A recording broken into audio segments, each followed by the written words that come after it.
Dans ce direct, un autre exploit de taille, cette fois-ci sur le plan de l'information. C'est bien entendu le satellite Nilesat 301 qui représente une nouvelle avancée, une nouvelle percée dans le domaine de l'information. Avec le président de l'autorité nationale des médias, Hussein Zine, qui a affirmé que le lancement de ce satellite 301 Nilesat s'inscrit dans le cadre de la révolution technologique dans la nouvelle République. Et c'est également un grand exploit qui s'ajoute au crédit de l'AMP et de la société Nilesat. Plus d'informations dans ce commentaire sur justement l'importance de ce satellite 301 et comment il va être donc en début de scène de l'information et va rentrer dans le cadre aussi des performances internationales. Le satellite Nilesat 301 compte 38 chaînes au lieu de 26 et couvrira les pays du sud de l'Afrique et du bassin du Nil. Le satellite de communication géostationnaire Nilesat 301 de l'opérateur égyptien de satellites de télécommunication Nilesat est dans l'espace, construit par la société Thales Alenia Space. L'engin a été lancé le mercredi 8 juin à bord d'une fusée Falcon 9 de la société spatiale américaine du milliardaire d'origine sud-africaine Elon Musk. Nilesat 301 est basé sur la plateforme SpaceBase 4000 B2 avec une masse de 4 tonnes au lancement. Il aura une durée de vie minimale de 15 ans durant lesquels il fournira des services de communication et de haut débit par satellite à l'Égypte et aux pays voisins de la région du Moyen-Orient et de l'Afrique du Nord. La construction de Nilesat 301 a débuté en décembre 2019 avec la signature d'un accord entre Nilesat et Thales Alenia Space au terme d'un appel d'offres international. Le projet avait un délai de développement de 25 mois et devait être livré en janvier 2022. Il s'agit du deuxième satellite de télécommunication géostationnaire réalisé par Thales Alenia Space pour le compte de Nilesat après Nilesat 2001. Les deux premiers satellites de la société ont été construits par l'ex-société aérospatiale française Matra Marconi, aujourd'hui Airbus Defence and Space. Une fois opérationnel, Nilesat 301 viendra renforcer et remplacer le satellite Nilesat 2001 qui expirera en 2028. Le nouveau satellite de télécommunication géostationnaire contribuera également à l'extension de la fourniture de services de télécommunication et de radiodiffusion numérique directe en Afrique australe et dans le bassin du Nil, renforçant ainsi le leadership commercial de Nilesat.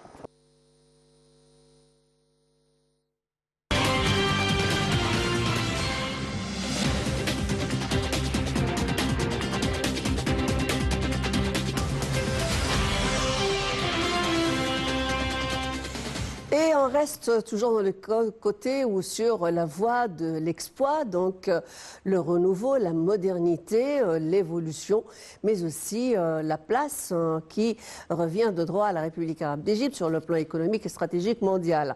Il y a cette fois-ci une nouveauté également, une nouvelle percée. Il s'agit d'une forte croissance économique, celle qui a été affichée, qui a affiché 7,8% de croissance, une économie solide qui aujourd'hui donc doit être fière de l'adoption de son plan de réforme économique qui a donné son ses fruits.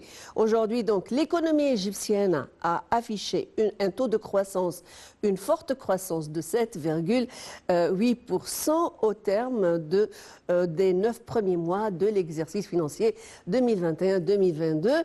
En effet, au terme des 9 premiers mois de cet exercice, soit vers la fin de mars 2022, le taux de croissance donc s'est établi à 7,8%. Tout de suite, on va avoir plus d'informations sur ce pas également gigantesque qui a été donc mis en évidence aujourd'hui et réalisé par l'économie égyptienne.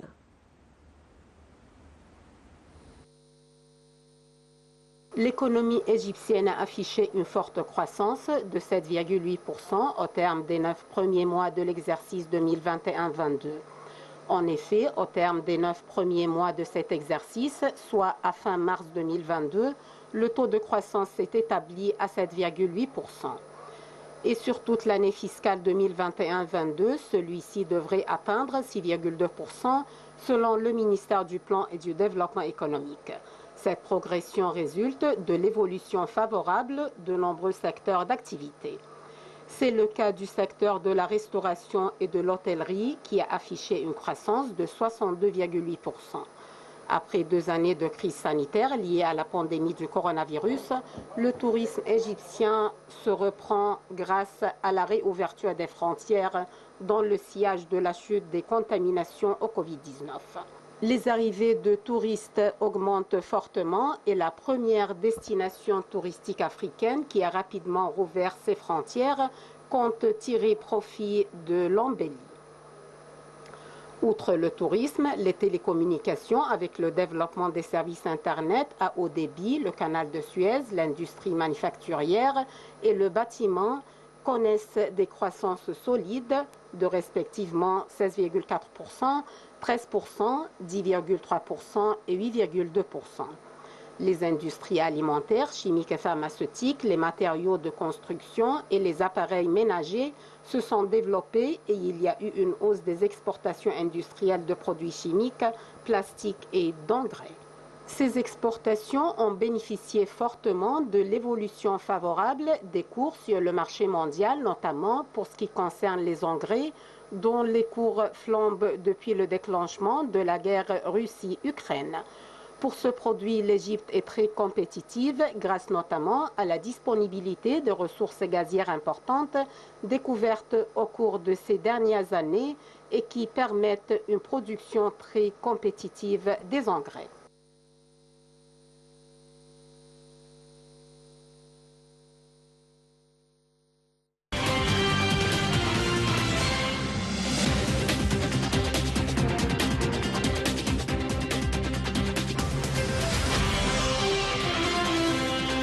Et pour parler de ces 3 nouveaux exploits qui ont été enregistrés par les performances de l'économie égyptienne, nous aurons le plaisir de recevoir au bout du fil Dr Abdelnasser Taha, qui est notre expert en économie. Bonsoir, Dr Abdelnasser. J'espère que vous me recevez premièrement. Bonne fête à vous, deuxièmement. Merci beaucoup. Bonne fête à tous les Égyptiens et les musulmans. Ces jours-ci sont très importants.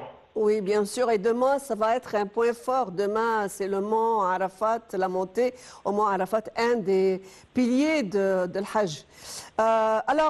Nous avons 3 événements importants. Vous allez nous les commenter. On commence par, bien entendu, par le canal de Suez. Aujourd'hui, le canal de Suez donc, a affiché un revenu d'environ 7 milliards de dollars au cours de l'exercice financier 2021-2022, contre 5,8 milliards de dollars pendant l'exercice 2020-2021. C'est une augmentation de 20,7%. Qu'est-ce que ça veut dire pour l'économie égyptienne? La zone économique et la chaîne maritime, on a 2 composants dans le canal de Suez. Essentiellement, vous parlez de la chaîne maritime, le passage des navires maritimes dans le canal de Suez. En fait, cette augmentation dans le revenu est un indice très important, surtout dans les circonstances très difficiles, mondiales, très difficiles dans le commerce international. Mais d'autre part, moi, je voulais éclaircir qu'il y a la croissance et le développement autour de la chaîne maritime, la zone économique de la canal de Suez, qui peut jouer un rôle beaucoup plus important que la chaîne maritime, c'est le développement dans l'industrie et le service logistique mondial. Je crois qu'il y a des plans pour le gouvernement égyptien aujourd'hui qui sont préparés pour qu'on parle de l'investissement dans la zone économique. l'investissement logistique. Aujourd'hui, on sait que le logistique mondial passe par des circonstances très très compliquées et je crois que c'est notre temps pour encourager les investissements étrangers de venir et travailler dans la zone économique comme un endroit qui est très proche de l'Europe et portail pour l'Afrique et le Moyen-Orient. Oui, alors le canal de Suez voit passer environ 10% du volume général du commerce maritime international, donc de par sa position stratégique et aussi, comment dirais-je, elle est très prisée sur le plan de la navigation internationale, donc elle reste quelque chose de très important sur le plan international. Je parlerai cette fois-ci des déclarations du président de l'autorité du canal de Suez, Oussama Rabi', qui a parlé donc, qui a commenté cet état de fait, que cette augmentation a affiché plus de 20,7% de plus. Qu'est-ce qu'elle peut dire, qu'est-ce qu'elle peut démontrer au niveau des indices de développement de cette économie égyptienne? C'est un indice très important, comme on a dit, je crois, avec la croissance après cette crise mondiale économique et commerciale. Non, je crois que vous avez parlé du plan international, on parle sur le plan de l'économie même égyptienne, intérieure. À l'intérieur de l'Égypte, avec les grands plans de développement et la connectivité entre le canal de Suez et les différentes zones du pays et les nouvelles villes, je crois que le canal de Suez peut jouer un rôle, pas, comme je disais, international dans le logistique, mais aussi local à l'intérieur de l'Égypte. Maintenant, l'Égypte se prépare à avoir un grand plan de développement urbain et de connectivité entre ces zones. Donc, j'espère qu'on va voir prochainement beaucoup de travail et de connectivité logistique autour de la zone économique de la canal de Suez. On va passer à un autre sujet, si vous me permettez, docteur Abdelnasser Taha, celui de cette grande percée aussi sur le plan de l'informatique. C'est bien entendu le satellite Nilesat 301, donc a été lancé, qui représente un nouvel exploit. Alors, le président de l'Autorité nationale des médias, Hussein Zein, avait affirmé que le lancement de ce satellite s'inscrit dans le cadre de la révolution technologique dans tous les domaines. Votre commentaire? La transformation vers la nouvelle République indique qu'on doit aujourd'hui avoir une transformation numérique énorme dans la gérance de tous les secteurs du pays. Et je crois qu'avec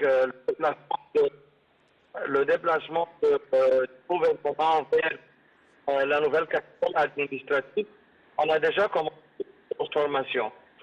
Derrière cette transformation, il y a beaucoup de travail dans l'industrie de développement numérique et beaucoup de travail dans les logiciels. Et cette transformation va demander beaucoup de carrière et d'entraînement dans le secteur privé et le secteur public. Il y a cette question aussi de modernité. Ça veut dire qu'aujourd'hui, nous avons des structures d'ordre informatique, satellitaires, qui nous propulsent au devant de la scène internationale. Justement, parlez-nous de ce nouveau crédit qui s'ajoute à l'AMP, à la société Nilesat, la société égyptienne. Je crois que c'est pas un choix. On est obligé aujourd'hui de se connecter intérieurement dans la gérance du pays d'une façon numérique beaucoup plus évoluée et aussi avec la présence mondiale, la présence égyptienne dans le plan mondial du commerce et du business.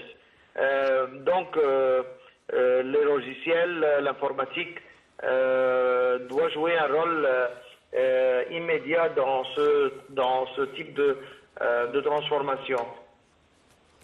Oui, alors effectivement, c'est un autre pas de géant vers la transformation numérique, comme vous avez dit tout à l'heure.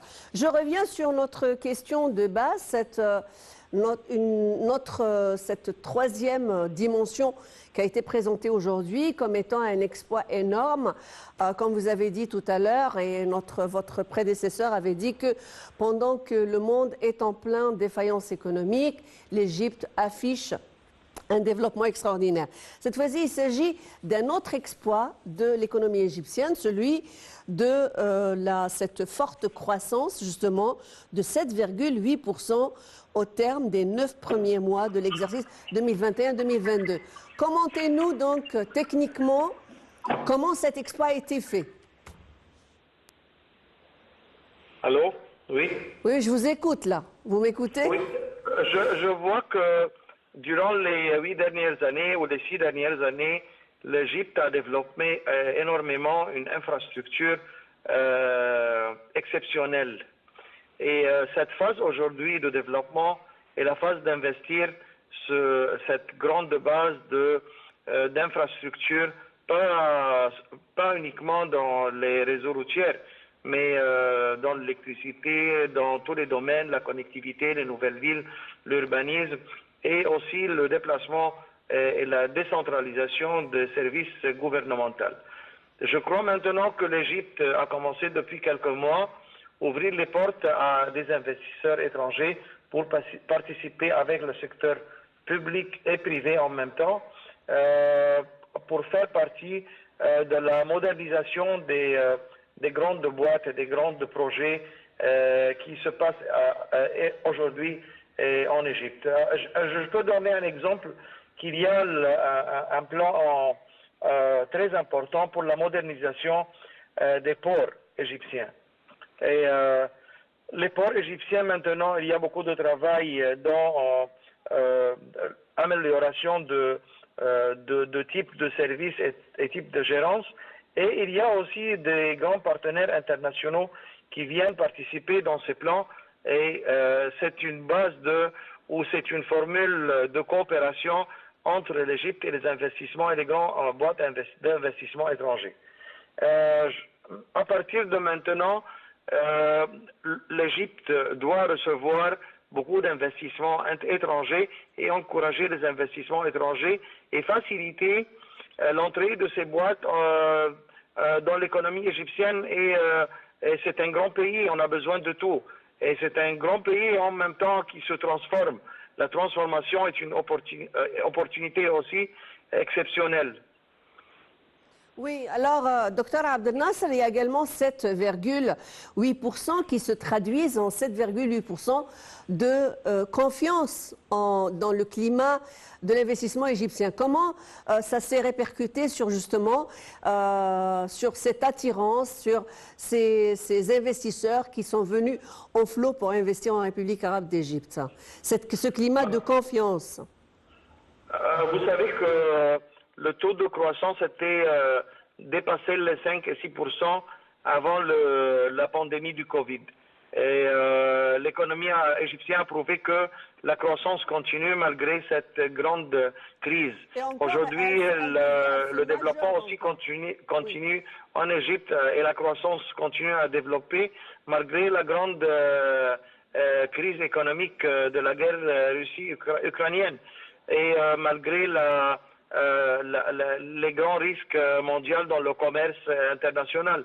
Je crois qu'il y a un potentiel énorme en Égypte maintenant et que beaucoup de consultants de financement, d'investissement ont beaucoup de recommandations pour les grandes boîtes de venir travailler en Égypte parce que le cas est ce qu'on attend dans la croissance de l'Égypte est très positif par rapport à l'Europe et à d'autres régions.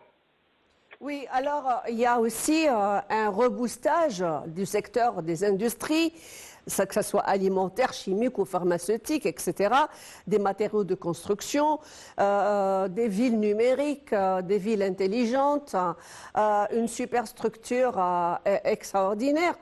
Et parlez-nous un petit peu de l'importance aujourd'hui que l'Égypte est en train aussi de devenir un géant de l'exportation. C'est la nouveauté, donc c'est la politique du gouvernement justement pour être en premier lieu un pays exportateur. Moi, de mon point de vue, que le développement urbain et ce qui s'est passé dans les nouvelles villes n'est pas le cas aujourd'hui. Je crois que la croissance de l'Égypte doit être basée dans le développement dans le secteur industriel et agricultural. Et je crois qu'il y a des projets qui pourront facilement attirer des investisseurs. On a assez de projets d'urbanisme, de logements qui ont été créés, mais je crois qu'aujourd'hui, la phase de développement doit être basée sur l'industrie et l'agriculture. De cette façon, on pourra facilement avoir des exportations. Et on a besoin de faire beaucoup d'exportations pour l'équilibre de commerce international dans notre plan de développement. Je crois que le gouvernement a constaté que c'est le temps de l'industrie et j'espère qu'on va recevoir beaucoup d'investissements dans l'agriculture et l'industrie dans cette année. Avant de vous quitter, quels sont les secteurs les plus attirants pour les investisseurs étrangers aujourd'hui, après cet exploit de 7,8% bien sûr du lancement et de croissance? Principalement, ce n'est pas le logement. Principalement, je crois que c'est les services, l'éducation, les services médicaux. Je crois que l'industrie et je crois bien sûr l'agriculture. Les services, c'est pour une population qui dépasse les 100 millions et il y a une demande énorme et on reçoit beaucoup d'investisseurs qui font des études dans le marché égyptien, dans le secteur d'éducation et médical. L'agriculture, le besoin est énorme et la demande est énorme et le support gouvernemental aussi est énorme. Oui, alors c'est bien dit. Merci à vous, Dr Abdelnasser Taha. Vous êtes notre expert économique. Merci pour tous ces éclaircissements.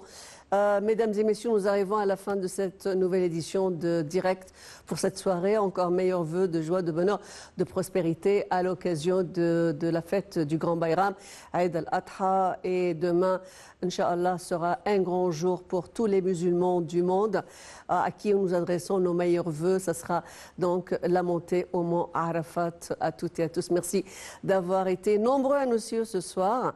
En direct demain, une nouvelle équipe et l'information continue sur Naïl TV International.